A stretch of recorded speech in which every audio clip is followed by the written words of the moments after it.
अगदी सोप्या स्टेप्समध्ये हा मेकअप लुक कसा क्रिएट करायचा हे जर जाणून घ्यायचं असेल तर व्हिडिओ शेवटपर्यंत पाहत राहा आणि सेव्ह करायलाही विसरू नका. सर्वात अगोदर चेहरा स्वच्छ पाण्याने धुवून घ्यायचा आहे. त्यानंतर त्याच्यावरती मॉइश्चरायझर यूज करायचा आहे. मॉइश्चरायझर तुम्ही तुमच्या इच्छेने किंवा तुमच्या स्किन टाईपने यूज करू शकता. त्यानंतर तुम्हाला वापरायचं आहे डार्क कन्सिलर, जे तुमच्या पिगमेंटेशनना हाईड करेल. ते व्यवस्थित ब्लेंड करून झालं की तुम्हाला यूज करायचं आहे ब्लश म्हणून तुम्ही तुमच्याकडे असणारी क्रीम लिपस्टिक ही वापरू शकता किंवा लिक्विड लिपस्टिक ही वापरू शकता. त्यानंतर हे सगळं तुम्हाला सेट करून घ्यायचं आहे पावडरनं. पावडर तुमच्याकडे अवेलेबल नसेल तर तुम्ही कॉम्पॅक्टचं यूज करू शकता. त्यानंतर आयशॅडो पॅलेट यूज करते मी इथे नॉटीचं, हुडा ब्युटीचं. तुमच्याकडे जे कुठलंही असेल ज्याच्यामध्ये अशा लाईट, डार्क आणि ब्राऊन असं शेड असेल ते तुम्ही यूज करू शकता.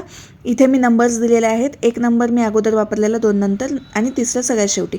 त्यानंतर आयब्रोचं मस्कारा मी यूज केलेला आहे आणि आता पापण्यांसाठी मी यूज करते हुडा ब्युटीचा मस्कारा आणि लिपस्टिक ॲप्लिकेशन केलेलं आहे. त्यानंतर मेकअप फिक्सरने फिक्स केला आहे आणि आपला मेकअप लुक तयार आहे.